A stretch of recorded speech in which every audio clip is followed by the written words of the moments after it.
Everyone, welcome to my YouTube channel. My name is Yulianti. I'm graduate student from IPMI Business School. I would like to share with you my mind map from corporate finance class that teach by Professor Roy Sembel in session 1. There are four lessons learned that I note from this session. The first is corporate and financial market. Second, principle of good corporate governance. The third, the four cornerstone of corporate finance. And the last one is time value of money. How do corporation interact with the financial market? And also there are 5 principles of good corporate governance: transparency, accountability, responsibility, and independency and the fairness. And also I learned also about time value of money. Time value of money: receiving $1 today is worth more than $1 in the future due to opportunity cost. The opportunity cost of receiving $1 in the future is the interest that we could have earned if we had received $1 sooner.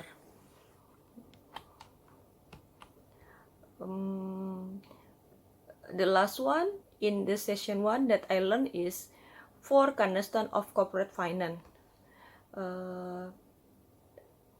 The first is the core of value.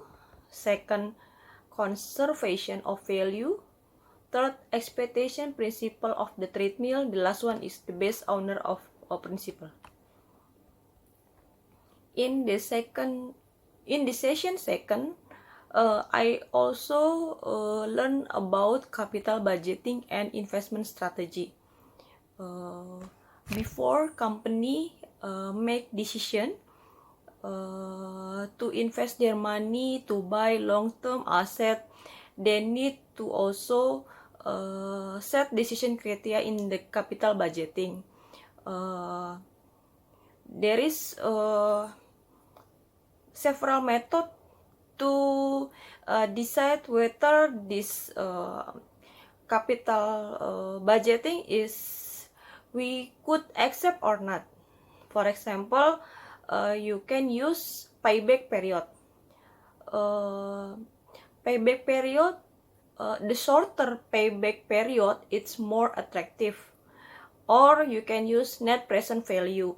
If the result net present value more than 1, so you can accept the project. And also there is profitability index. If the profitability index more than 1, you can accept the project. And also there is internal rate of return.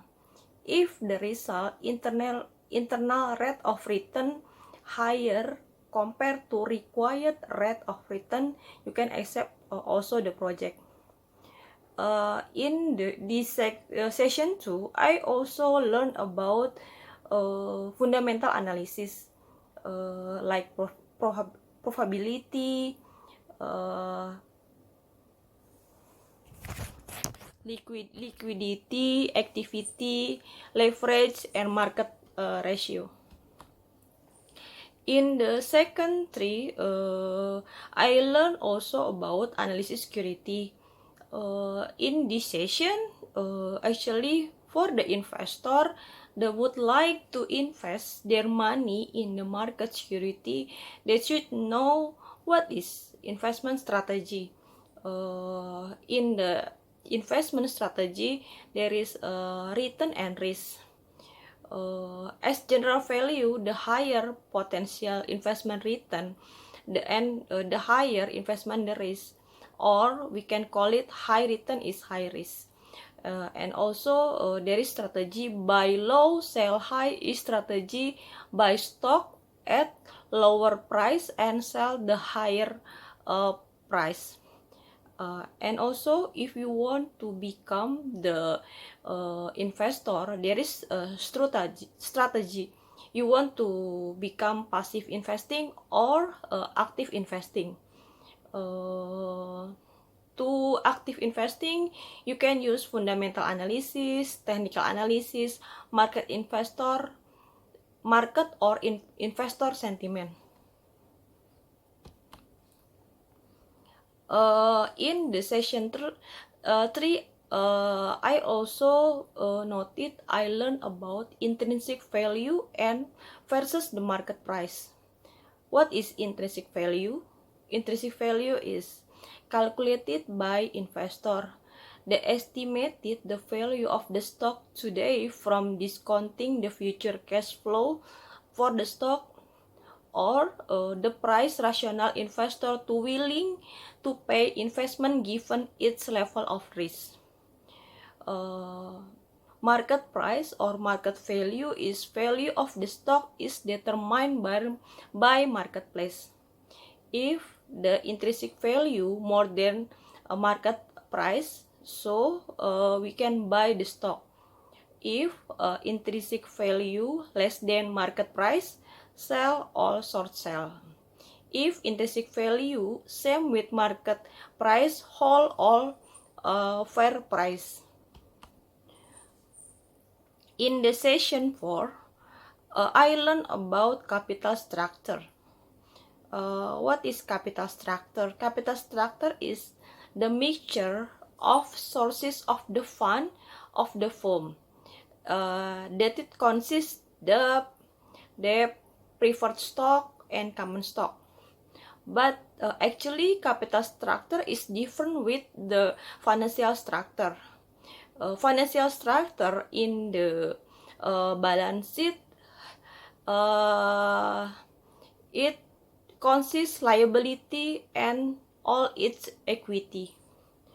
And also there is I also learned about capital structure, the theory from Franco Modigliani and Merton Miller this theory is coming from 1968, or we can call it with MM capital structure.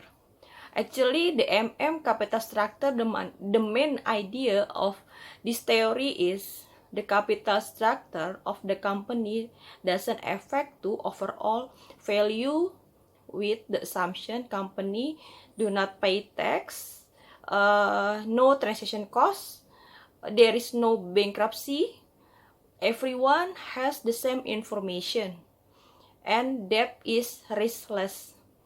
But actually, this assumption should be in efficient market condition. But if in the real world, it cannot going happen because the company must pay the tax. There are transaction costs, bankruptcy, and also there is agency costs, and the information is not symmetrical. The capital structure in the real world, the firm attempt to balance the cost and benefit of debt to reach optimal mix between debt and equity that maximize value of the firm. Capital structure affect to cost of capital. Since the debt is cheaper than equity, use the debt initially lower of weighted average cost of capital. But if high of debt, it will increase weighted average cost of capital.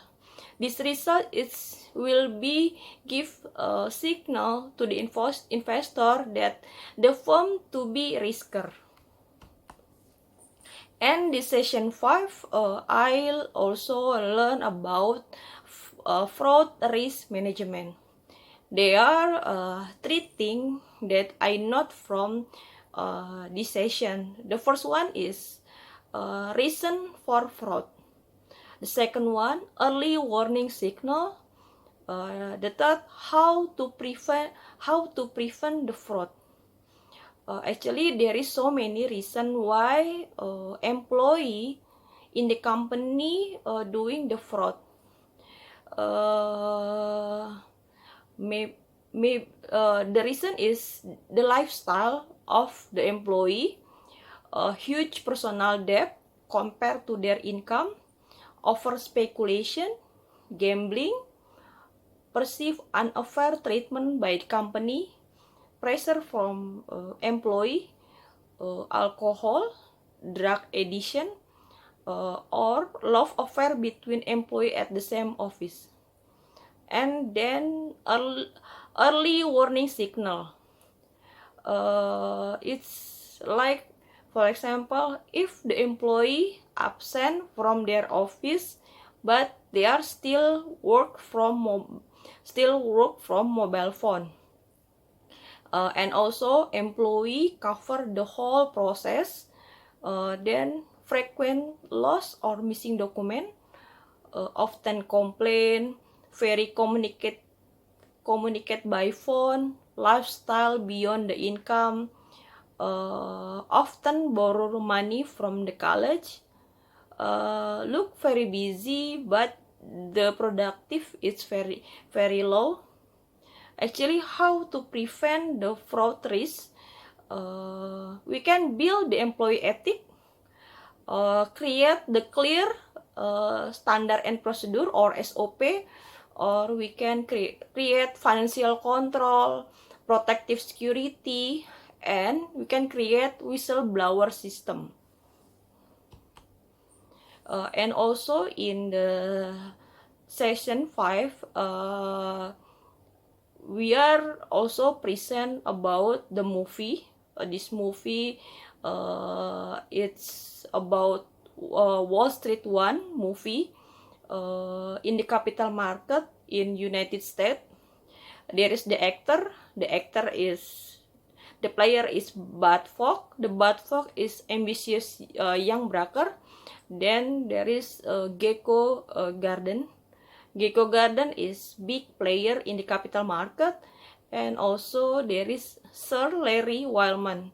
Sir Larry Wildman actually is competitor Gecko Garden in the capital market. What I learned from this movie is this movie is described about capital market, how buy low or sell high in the stock, and also conducting transaction involving inside information is illegal.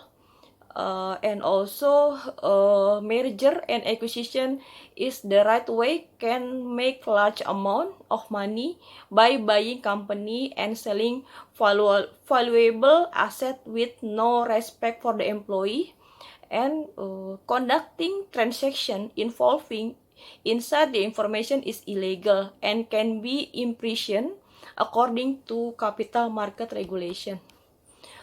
And the last one that I learned in corporate finance is session 6, international finance. In international finance, I learned about foreign exchange market. Foreign exchange market to be exchanged in order to facilitate international trade or financial transaction. Foreign has evolved from the gold standard to agreement on fixed exchange rate to floating rate. And also I learned foreign exchange transaction and currency future and optimal market. And also I learned about arbitrage. Arbitrage is financial strategy that involve the purchase of security on one market and sell the same security for slightly higher price on another.